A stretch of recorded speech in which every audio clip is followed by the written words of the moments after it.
Thank you for joining us and this interview with Joshua LaRock. And before I introduce Joshua, I just wanted to say, and again, my name is George O'Hanlon. I'm the co-founder and also the technical director of Natural Pigments. With me today, but off camera, is the other co-founder, my life partner, Tatiana Zaitseva. And we started this company back in 2003 with not just with the idea of supplying artists. In fact, that actually wasn't the original idea. Supplying artists with art materials wasn't just about that, but it really was about being a color man, or in the case of both of us, color people, for artists. And in the same sense of the color man of the 19th century. You know, during the Industrial Revolution, specialists began to appear in Europe, especially in England, and they began to make paint for artists.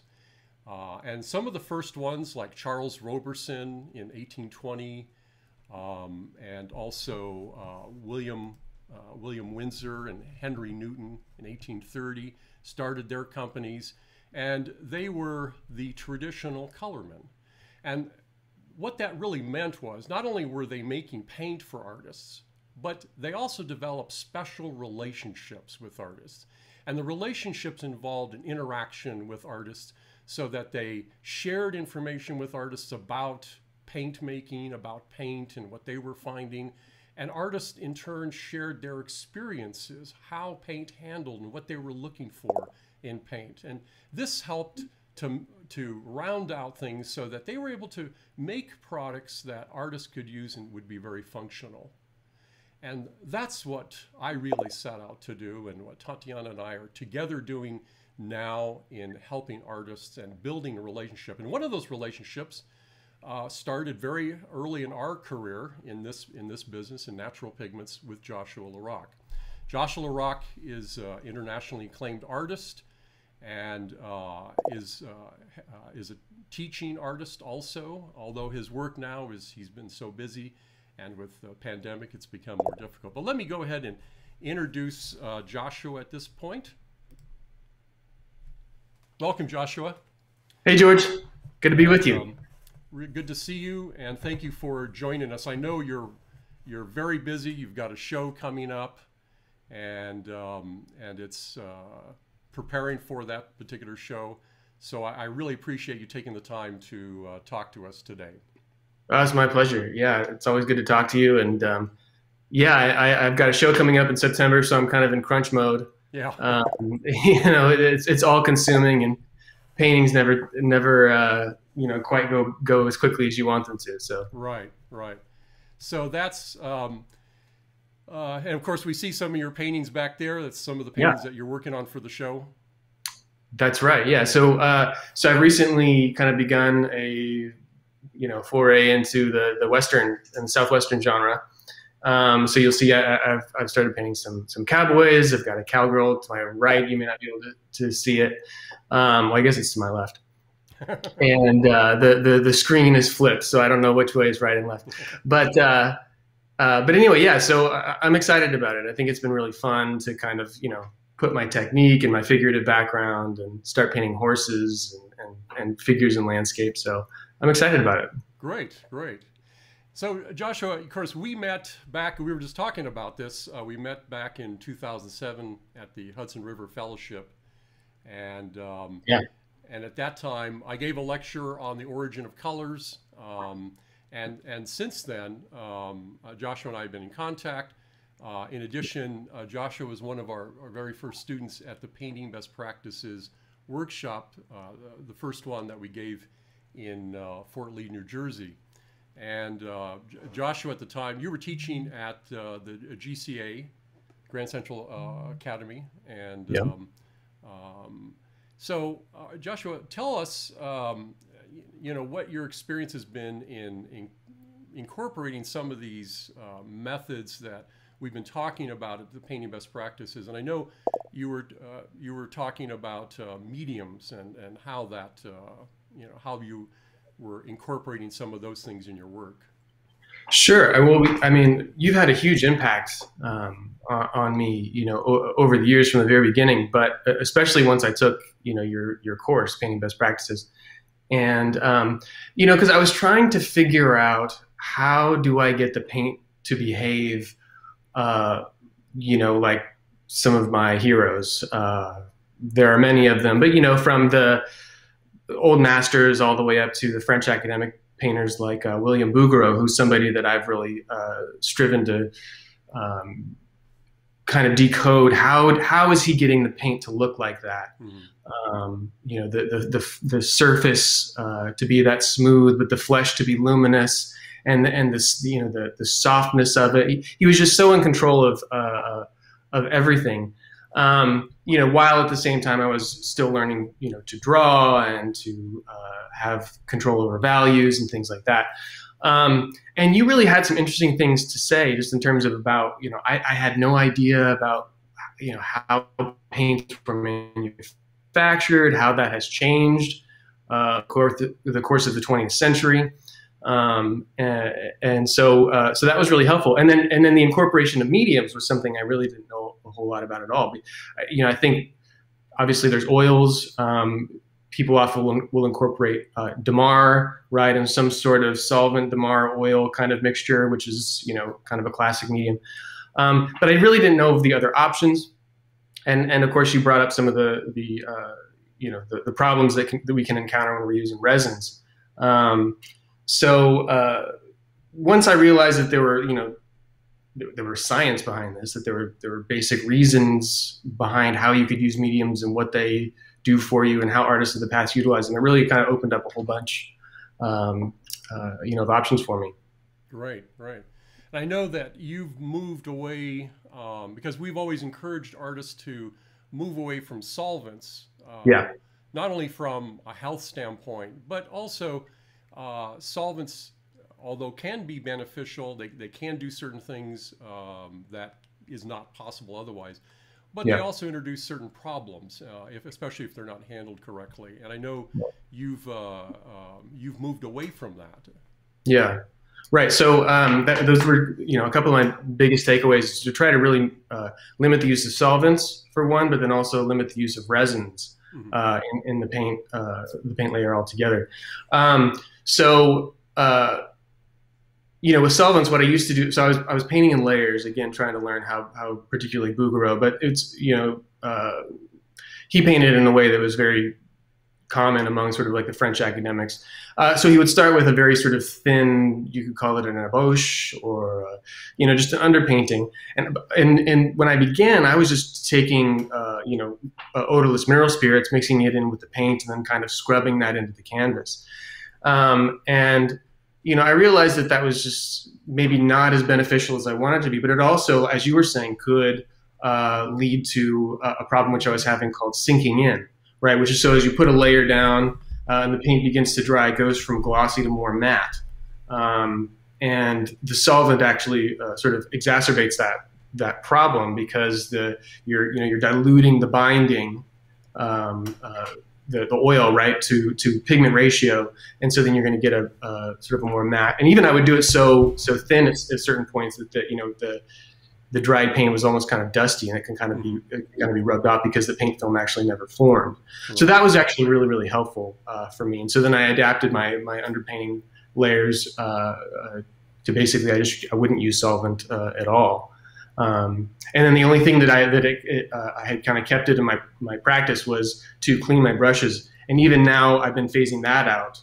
I'll just clean my brushes mostly with paper towel. If I really need to get kind of a pure mixture, then maybe I'll take the lid off of my terps container, my mineral spirits container, wash out the brush, replace it, so that volatility and the health hazard isn't so much of an issue. Sure. But that was really helpful. You want me to go more into kind of like the mediums and yeah, sort of the I have that. You gave me a slide that talks about, and you can explain that if you'd like now. Sure. I'll put that up on the screen here. Yeah. And this so I mean, mediums is probably one of the the most common questions I'll get from students, how to use them. It seems like there's this magical formula that every artist has, this concoction that allows them to do what they do. And, one of the things that I always tell students is, the magic really isn't in the medium. So before I go into any of this, the details of how I use mediums and why I use them, I really think that the foundations of art making come down to, good, strong drawing abilities and the ability to control values, right? The lightness or darkness of things like that really is the foundation of it all. But I use mediums particularly in the third day. I'll use it, various oils kind of throughout the painting process for different reasons. But primarily in the third day, or the third pass rather, when I'm making a picture, sort of as the refining and kind of polishing phase. So this is a slide that I use when I'm teaching workshops. I'll teach painting in 3 layers. So we'll do a layer each day, an underpainting, a second pass, and then day 3 is sort of refining and polishing, using mediums and sort of a semi-transparent, almost veil of paint. And some of the points that you brought up to me were, when using mediums, definitely less is more, right? The more oil content, the more additives you're adding to a paint, the more problems, the amount of variables you're going to have grow exponentially. So that's the first thing. But I think what you opened up to me was the reasons we're using mediums, right? So we're using it to alter the drying time, right? Different mediums are going to dry either slower or faster depending on them. So something like a walnut oil is going to dry a little bit slower than linseed, right? And then you can add certain other things to it, like a resin or an alkyd, to make the mediums dry faster, and you can use that to your advantage in different ways. Mediums alter the handling, right? So oils come in different viscosities, where a refined linseed oil is going to be very loose, or but then a sun-thickened linseed oil, or say your balsam essential oil medium, which actually has that Canada balsam in it, that's going to be a lot more viscous. So then the paint is going to go on. It's going to feel more like honey. You can get this kind of transition from the overpainting into the underpainting in a way that you just wouldn't be able to without the addition of medium. There's archival print, reasons you're going to want to use mediums, right? So if you paint thinly, right, that solves kind of most of the issues. But if you're using resins, right, particularly in those underpaintings or those first few layers, the resins remain soluble, right, throughout the course, throughout the life of painting. And they're also less flexible, right? So as the painting ages and it goes through cycles, particularly if you're painting on canvas, a non-rigid support, then your painting is more liable to cracking. So that was something that I was really interested in, because when I would go to the museums and look at, again, Bouguereau's, quite a few of them were cracked. Yeah. And because he was using, I think it was a copal varnish. He was using, they were types of copal varnishes, and unfortunately, the ones he were using, Cicative de Courtrai, we really don't know what the ingredients were, because they were manufactured, and there's those were like secretive formulas. So it's really hard to determine what's in those particular paint films. Right. Right. So, and then, one other reason you can use mediums is to alter the transparency, right? So different, and this is actually really interesting, because I had never heard of using things like chalk as an additive in the paint mixture, right? So it's essentially a colorless pigment, I guess, would you call it that, or a colorless, substance, right? That when mixed with the paint can add body, but it also can add transparency. So that's in your Velasquez medium. And I think that's really just fascinating. So you can use that in a glaze when you're trying to actually put a very little tint of a glaze over the top. If you're adding the chalk in there, then you still have that pigment to binder ratio, so that you create a solid paint film. Right. That was super helpful for me. Well, great. Well, we're glad that we able to solve some of those problems. And I know that sinking in is an issue for many oil painters. Yeah. And one of the things, you know, we've always talked about was excessive use of solvent will promote sinking in. It may not be the direct cause of it, but certainly it does promote it, especially if you're painting on absorbent grounds. And I know that was an issue you had early on. Yes. And especially, of course, you were doing your pictures were, you know, portraits, and you had a lot of dark backgrounds, and of course that's where sinking in is very apparent. Right. And yeah, and that's I've you know, since using, you know, the palette of your colors and using certain mediums in certain parts of the process, the sinking in has lessened quite greatly. Even though I'm still painting on relatively absorbent canvases, it's still not nearly as bad, and can be the sinking in can be the gloss can be brought back by just putting a slight bit of oleo gel or whatever over the top of it. You know? Sure. In terms of, and I know this is a big question for a lot of people that are starting off with an underlayer or an embauche layer, and everybody thinks that it must be done with solvents. And how do you tackle something like that? Well, really, I mean, I just go at it straight with the paint, right out of the tube, mostly, and then I'll have two medium palette. I'll have oleo gel, which essentially could be substituted with linseed oil in liquid form. It has that level of viscosity, and so then I'll add that into my paint mixture if the paint is just a little bit too stiff. If I'm getting too many ridges in my mixture. And then sometimes I'll have the oleo res gel, right, which has the alkyd medium mixed in with what is the basis oleo gel. Is that correct? Yeah. It's an alkyd, and it's very similar formulation, except we've substituted some of the oil for an alkyd. Right. And so I'll use the alkyd more for sort of like the darker colors. Like a Roman black or something like that, which is much more prone to sort of sinking in. But again, very, very small amounts to sort of get on there. And with those two mediums in the paint right out of the tube, I can get a pretty good, first layer on there. Part of my just particular process, my early underpaintings tended to be sort of very light and just sort of very washy. And I felt like I was wasting time kind of just getting to the final product in terms of the values and colors. So I've gone at it a little bit more, with a full range from the beginning. Maybe that's just sort of me being sort of more comfortable with the process and where the vision of where the picture is going to be going. In other words, I don't need the solvent to get that sort of washiness. I'm happy with a paint layer that has a little bit more body to it and a fuller value range. Great. Yeah.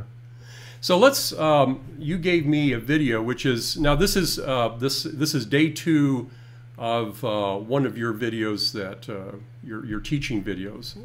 That's right. That's correct. That's right. Yeah. So go ahead. No, go ahead.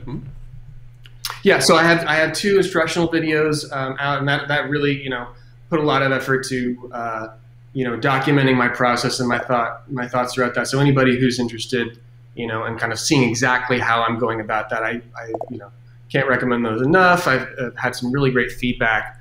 It seems like it's been helping a lot of students. But so the excerpt that I sent you is from my first video, where this is the second pass, right? So I've done a full day of 3 or 4 hour session, getting the underpainting on the canvas, and then this is sort of me going back over the top of it. And I think we get a little bit of the sort of oiling out process in this.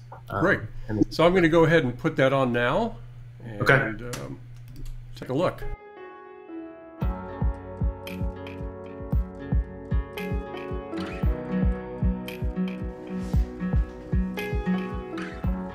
Okay, here we are in day 2 of our portrait. So we're going to continue the underpainting, rounding out the form, deepening the values and the darks, lightening the lights, and refining some of the form and drawing. But before we begin, we have to oil out the painting. So as the painting dries, the texture of the surface of the oil becomes a bit more bumpy, a bit more matte. So in order to get back the luster of the darks, the glossy darks, we need to put a layer of oil over the top. There are many different ways to do this, and there are different concerns. For instance, in the lights, I'm going to oil out with a walnut oil gel, and that'll stay wet throughout the painting today. But the reason I'm going to use a walnut there is because it yellows less than, say, a linseed oil would. And then in the shadows, I'm going to use an epoxide oil. An epoxide is sort of it's a copolymerized linseed oil with some alkyd in it. And so it's a bit more bodied, and it works really nicely for the darks. And I may not have to keep doing that day to day. So I'm going to do that now. So this is just a soft, flat brush. You can use anything that you want. I'm just very lightly, I'm trying to use this sparingly, but I'm just going to make sure that all of those values come back. The lights sink in less than the shadows, so it's not quite as important here in the lights.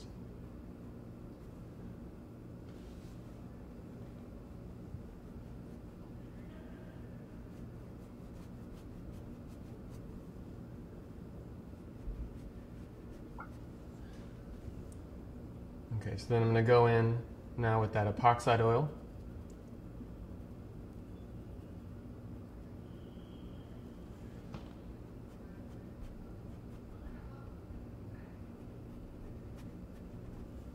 And lay that over the darks.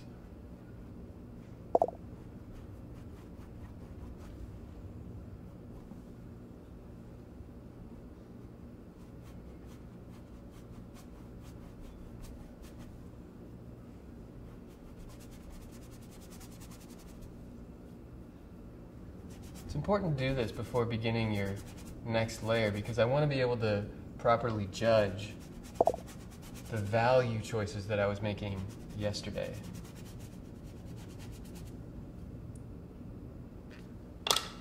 And to make sure that I've used the oil sparingly, I'm going to take a small makeup sponge and just go over the painting, making sure that I get off any excess oil.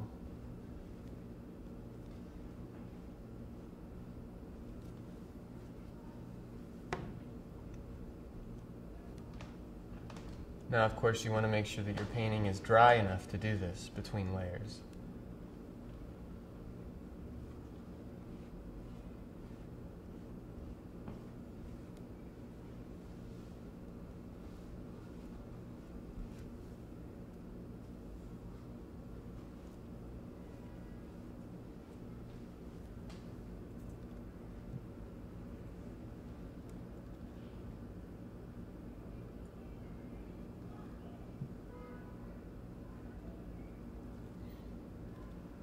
My lead white is a little bit stiff today, so I'm going to add just a bit of that walnut oil gel to the mixture to loosen it up.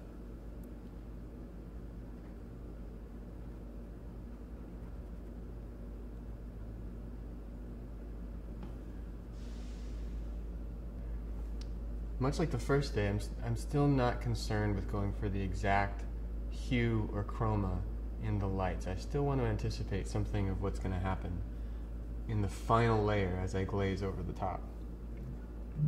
I might try to refine the color a little bit more today, but I think it's a bit more valuable to go for building up that layer of paint.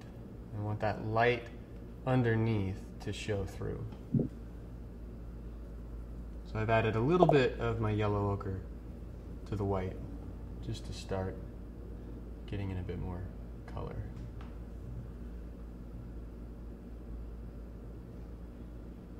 So again, this is my plane of highest form light. It's most perpendicular to the light.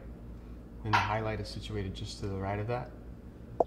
So I'm keying this to the white of my paint and then taking just a very subtle 1/8 or 1/4 step down in value to get to my form light.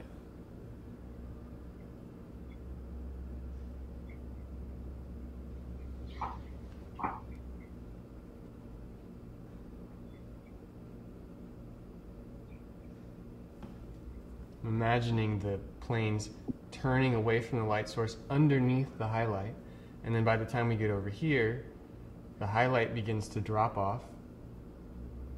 So there's a lower proportion of specular reflection to diffuse reflection. The form light is starting to show itself again. But the form light over here is a few value steps darker than it was over here.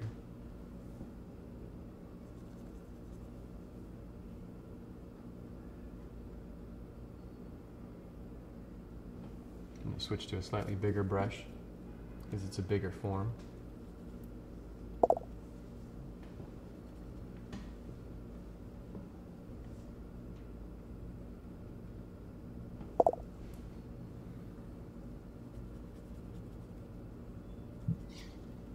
Now I'm going to start adding some darker values as we begin the descent into the shadow.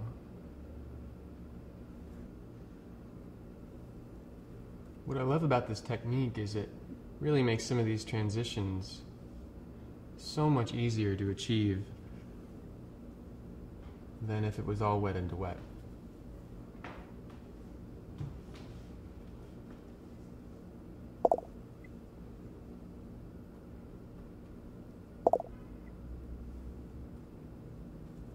A little bit more raw umber, a little bit more of the transparent oxide yellow.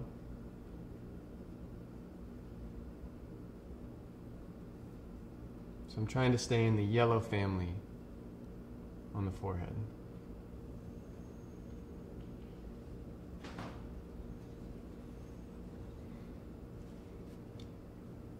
Now that I've made it back over to the Terminator again, I'm going to lay in a darker value. So it's still that same basic color family. I'm starting with raw umber and the transparent oxide, but this time with no white. I'm going to add a small amount of the epoxide oil.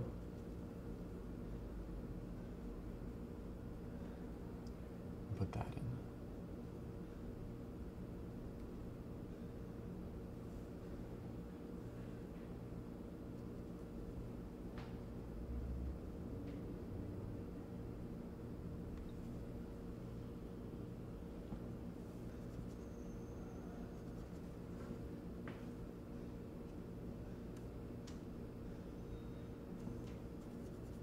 Now I'm going to jump the Terminator again and start darkening down these planes a bit more with the new shadow value. So these planes are quite neutral and quite dark relative to the highest form light.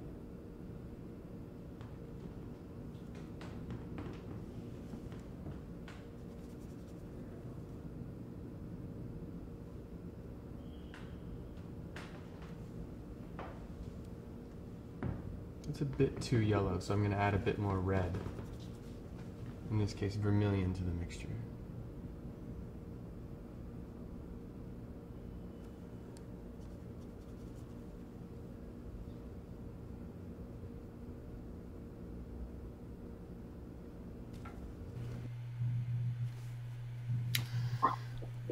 Great, thanks.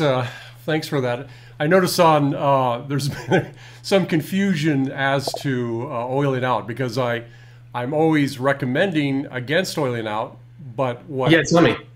But what you're doing, and I want to ask you first your reasons for oiling out, and what some of the people are confused about is that where I say don't oil out is in the final layer of the painting. So where someone is trying to correct a gloss, but what you're doing is in the painting itself, and in many cases it's absolutely necessary because you're either adjusting the color because as it dries, of course, any sinking in causes the color to shift, and you have some other reasons too. Maybe you could explain. You were explaining that to me in terms of how the film dried. Sure. Yeah. Well, I mean, I think the main reason is practical, so that if you know that happens from day to day and the darks get more matte, they're actually not as dark, right? and there can actually be a little bit of a hue shift visually. Right. So then if I'm trying to then go back over the second layer and either match to the decisions I made in the first layer, or at least I'm using that to gauge the decisions I'm going to make as the painting progresses. I want to be able to see what I actually had on that first day. Sure. So really that's the main reason that I do it, and it's needed more in the darks really than the light. The light's really very little. But so I'm curious. So let me see if I understand this correctly. You're saying don't oil out in the final layer. Not as a final layer. As a final layer. As a final layer. So it's substituting for a varnish, you mean? Right. So what happens is that sometimes, when you finish the painting and the final layer is dried, of course, in some cases you might experience some sinking in, and what I've always recommended is to adjust that in the varnish. Right. Okay. And as opposed to applying oil over as a final layer, not oiling out, during your working process, because like you mentioned, that's necessary because you need to match the color that's now become lighter in the case of darks, and that's absolutely necessary. And of course, what you were doing was absolutely correct, because you applied it, and then you were taking that sponge and you were removing almost all of it off, just keeping enough just to get that sheen back that you're looking for, so that the color then returns. And I explained this in one of these courses in the paintingbestpractice.com website. It's called Glossy Matte Paint and Everything in Between, because a lot of artists don't understand that color shifts are caused by can be caused by differences in the sheen or the gloss of the paint film, and that's what every artist is experiencing during this sinking in.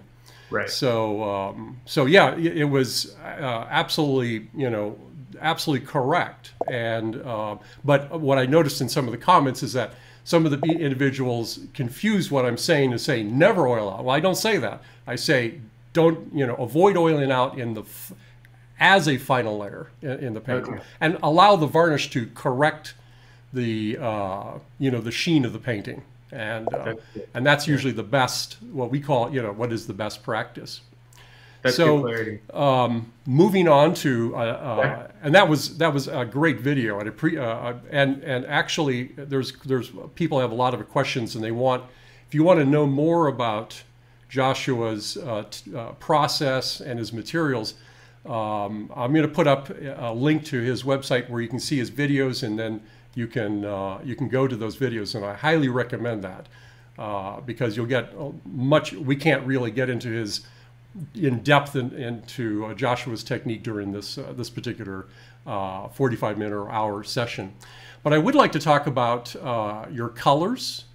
Yeah. And your choice of colors, and I know you use almost a full palette of Rublev colors, and it might be good to go to the video that you gave us about color, your color theory and palette. So I'm going to go to that video. Yeah, let me just give it an intro. I'm sorry. Oh, go ahead. I'm sorry. Go. Yeah, well, just give us an introduction to that. This is a little video I developed for sort of like my online mentoring program. I just wanted to kind of explain to my students sort of the why I've chosen the colors that I've chosen. So this is sort of like a little iPad kind of screenshot idea, but I think you'll get a good sense of like how I'm thinking about just color and color space. And then, you and I can talk more about the Rublev pigments. Great. Okay. All right, so let's talk about color theory and how it relates to understanding form and value relationships and mixing good flesh tones among basically everything else. All right, so when we're thinking about our palette, we have three basic variables. We have value, which is by far the most important. That's how light or dark something is, right? And the good value relationships. That's key. Everything is key. So everything else that we're going to talk about that doesn't relate to value is secondary. All right. So value is the first. Second variable would be the hue. So is it red, orange, yellow, green, blue, violet, or some mixture in between? And then how chromatic is it? So another way of saying that is what is the chroma? All right. Now the chroma is the intensity of a color relative to neutral. So if we're thinking about our diagram here, the perimeter of the color wheel we're going to designate as the highest chromas within that particular hue. Okay, and then the center would be perfect neutral, right? So it's gray, or white, or black, right? So those are all perfect neutrals. Let's think about how I set up my palette sort of to correspond with this, right? So I've got my palette organized in terms of hue, okay? And then within each hue, I've organized it in decreasing value and chroma, okay? So I've got my yellows over here, I've got my oranges and my reds here, and then green, blue, violet, okay? Those are all separate. So it's a rainbow, so red, orange, yellow, green, blue, violet. And then I just put my blacks over here. Technically, those could be like a blue or a dark red, because one of them is sort of a warm. And if I had, if I was outside doing plein air, maybe I'd have another blue over here. And, if I needed to paint trees, I'd have like a sap green or something. But maybe that sap green would be on the other side because it's a yellower green. But so that's the basic idea. Okay, let me go ahead and clear this out. All right, so let's go ahead then and think about the palette now plotted on our color wheel. And so this isn't scientific or something like that. This is basically just sort of like how I think about it. All right, and so I've got my yellows. Then basically you can see it's sort of a decreasing value and chroma based on how I have it set up. Okay, let me show you that a little bit more clear here. So here are my yellows. This is a lead tin yellow. This is a chrome yellow. You could substitute that with cadmium, would be just fine. Cadmium yellow, yellow ochre, transparent yellow oxide, and raw umber. Now raw umber is technically a yellow. It depends on the brand, and I'm using all natural pigments here. But raw umbers can tip sort of a little bit yellower or greener or whatever. I like the one that I've got there. I think it's kind of right in the middle of green, of the yellow hue. But it is a yellow, and I think that's very important. That'll practically make a lot more sense here in a second. Okay, clear that away. Now I did the same thing. Let me get rid of that. I did the same thing with my oranges and my reds, right? So cadmium orange is out here on the perimeter because it's a very highly chromatic color. Here I've got vermilion, which is a very chromatic, but maybe sort of an orangier red than maybe some other truer cadmium reds. Here I've got magenta, which is still very high in chroma, but maybe tips more toward a violet hue. Same thing with crimson, very high, relatively high in chroma, but quite violet-y. And then here, this is my transparent oxide red. And so that's a very low chroma, low value, but it is a red. So it's within the red hue family. All right. And so I think a lot in terms of that, having the hue family separate. So the more that I can separate these variables in my head, it's just going to make color mixing that much clearer and more understandable, right? Rather than thinking about these ambiguous terms like warm or cooler. Sometimes I will use those, but I'm thinking of it within this context, and I can separate out hue, value, and chroma. All right. So let's keep going with this idea. So now I've got, my viridian, which is sort of a bluish green, and I like to use that for flesh tones rather than like a sap green. Kind of helps mimic, some of the cools of like a vein underneath the flesh, or some of the cools of the in between the eyes, or sometimes around people's lips and things like that. This is a cobalt, or excuse me, an ultramarine blue. Pretty high chroma, mid chroma, and it's just pure blue. I don't know if I could say that it's a greener blue or a violetier blue, so it's sort of right there in the center. And then I've got a cobalt violet, which is pretty high in chroma, but you know, maybe it would tip a little bit redder, but it doesn't really matter. It's just sitting there in violet. And so with this palette, I can basically mix up anything within the bounds of my pigments. If I didn't have, say, cadmium orange, then I would only be able to mix up, theoretically, whatever I could get between my chrome yellow and my vermilion, and so that would eliminate this entire part of what I would call my color space, right? And so the same thing, if I didn't have this chrome yellow, and say the most chromatic thing I had was this ochre, and sometimes people like to paint with that, then that would eliminate all of this, right? And so it's not to say that there's nothing wrong with that, because we're always limited relative to nature, but I like to have high chromas at high values so that I can try to just maximize what I have available to myself. And this will make more practical sense again here in a little bit. Let's clear that. And then here, I wanted to just sort of make hit home that point that I've got white, my Van Dyke brown, or this is a Roman black, and ivory black. Those are basically function all as neutrals. Maybe the Van Dyke brown is just a little bit warmer, so it might tip more toward the yellow or to the red orange, you know, kind of hues. But it's very neutral, just a little bit warmer than the others. Okay. So there you have it. Those are all the paints that I have out on my palette that I have at my disposal to mix things up. Okay. So, understanding that, then how are we going to use this knowledge to mix up flesh tones? And so, let's say that we're starting, you know, with a flesh tone. Flesh is always some sort of a yellow-red, right? So I'm going to mix up, take some white. I usually start with the lights. I'm going to add in a little bit of yellow.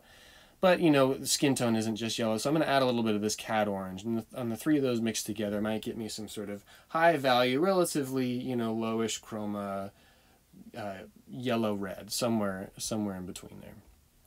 Okay, now let's say I'm turning around the forehead and I want to make it a little darker and a little lower in chroma. Okay, so then I'll come in here. Maybe I want to, you know, just add a little bit of my vermilion and a little bit of the yellow ochre, right? Because both of those things are lower in value than the puddle that I started with, and they're going to maybe make it just a little bit lower in chroma, right? Because the ochre, the addition of the yellow ochre, is lower in chroma than the chrome yellow and the cadmium orange that I started with.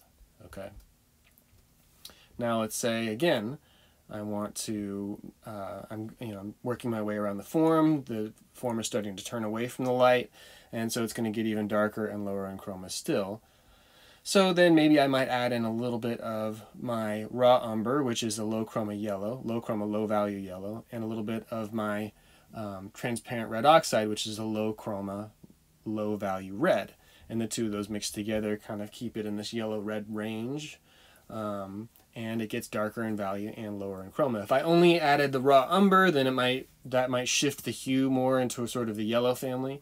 So I need to bring in a little bit of the red family as well to kind of keep it in that mid range. And this will vary depending on the person that you're, you know, the local color of the person's flesh tone that you're trying to mix up.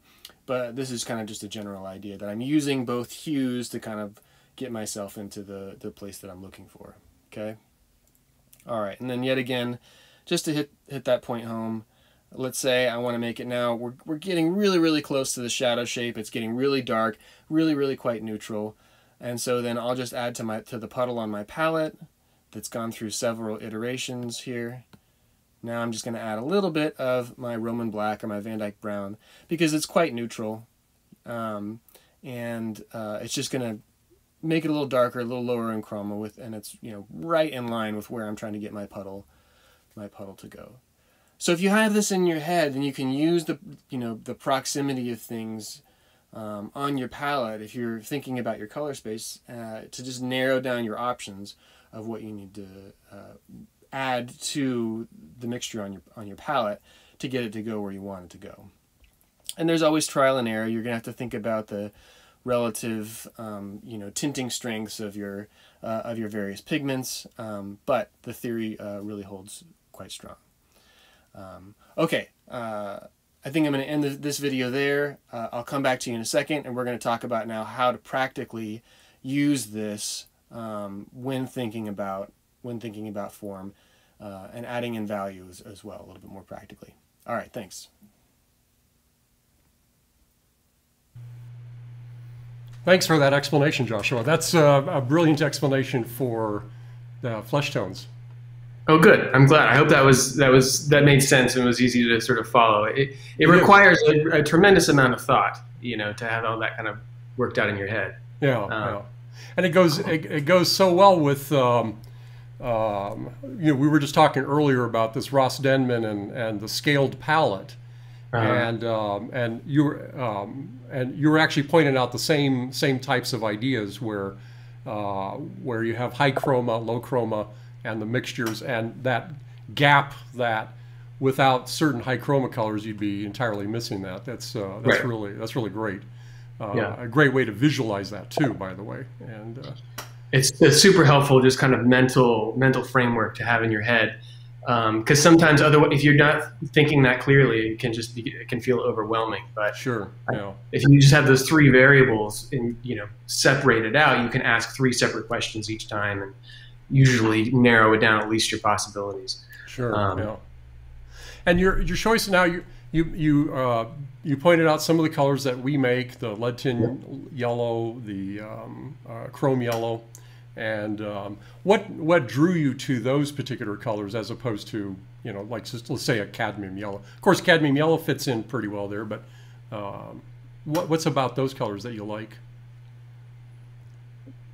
It does, and I mean, and those things are interchangeable. Actually, you know, since making that video, I have your cadmium yellow light, I think, or cadmium yellow lemon out on my palette, because it gives me that slightly more high chroma kind of yellow green than say the chrome yellow does. Right. So really that's what it's about for me, is kind of just all the pigments are kind of interchangeable so long as they hit sort of the value or the chroma note or the hue note that I'm after. And then of course I want to use stable pigments, right? Things that are archivally sound, and things that they'll handle differently, right? So certain pigments are going to be a little bit more opaque, some are going to be more transparent, and so then I'll actually grab different ones. You know, on my palette I'll have sometimes like a burnt umber alongside my transparent red oxide. The burnt umber being more opaque, but kind of fulfilling that same kind of chroma and hue note. But it'll handle differently on my painting or give me a slightly different, you know, if I don't want it to be particularly as transparent. So I've just kind of got like all of these different kind of considerations. And, you know, sometimes it's inexplainable. Sometimes a pigment just is on your palette because that's what you started with. Yeah. And, do you find now, you know, you mentioned, of course, transparency. Some of the pigments are more transparent. Obviously, like a lead tin yellow is going to be more transparent than, let's say, cadmiums are very opaque typically. Right. Does that factor into your choices too? Sure. Yeah. So, I mean, especially if, you know, so I switched out lead for titanium, basically for that reason. Lead being more transparent, it has, the tinting strength, I think that would be the right term. You know, when mixed with other like yellows and reds, isn't going to be as strong. So you can mix, you know, things, but that doesn't mean I would never use titanium. Right. I've actually recently incorporated your lead titanium white and found that, you know, hugely helpful, especially if I just want to get a slightly more opaque, slightly brighter in value, you know, white note. I just would not be able to get that same note with lead, only using lead. But then like if I'm going to glaze or something like that, then I'm being a little bit more conscientious about the use of opaque pigments. Now, technically a glaze, you know, if you're getting like very purist, would only be transparent pigments, but you can render sort of more opaque pigments a greater transparency through the mixture of, the additive of chalk or medium or whatever. So sure, yeah, certainly that can be controlled that way too, and but yeah, that's obviously how you control different things. So great. Well, that's fantastic explanation, and really appreciate the time. We were talking. Of course, we're really kind of running out of time here, but I wanted to mention, we were talking about, of course, or the differences between organic pigments and inorganic pigments. We got it. Of course, that's a big subject. We can't really get into it quite a bit now, but and I noticed that most of your palette is inorganic pigments, and of course, you and I have been talking about the organic pigments. Brilliant, and like alizarin, it's an organic pigment, very intense colors, but we know that there's we now recently found that there's issues with, in general, we don't know which ones, but some of these have potentially more problems with light fastness, and I noticed your palette is really solid. It's really, in terms of inorganic pigments. Yeah, I mean, and I think due to your recommendations. Yeah. But to be clear, I mean, the use of alizarin isn't, some reason to be, completely afraid of just like taking it off. It's just, you want to be aware that there might be some sort of light fastness issue. Is that be accurate? Oh yes, yeah. And in fact, you and I talked about, we were talking about Vermeer's painting, the girl with the red hat, and how Vermeer handled really an even much more fugitive pigment, Carmine Lake, than alizarin or Madder Lake, and yet that painting is in very good condition. The color is still in very good condition, and it's because he knew how to handle it, which helped to extend its life, and that's part of what we're encouraging artists to understand more, instead of just squeezing color out of a tube and ending up with whatever happens later on. For sure, yeah. Well, great. Thanks very much, Joshua, and appreciate the time you've taken here for us. And I know we got a lot of very good comments from people here, and of course, I just wanted to make sure that everybody knows, if you're,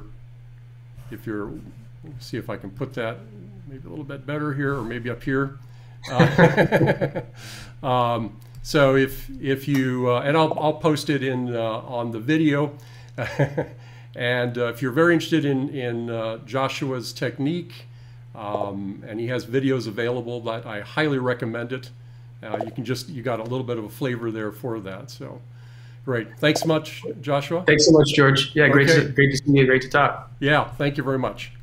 All right, take care. And thank you, everyone, for listening, and we'll see you again.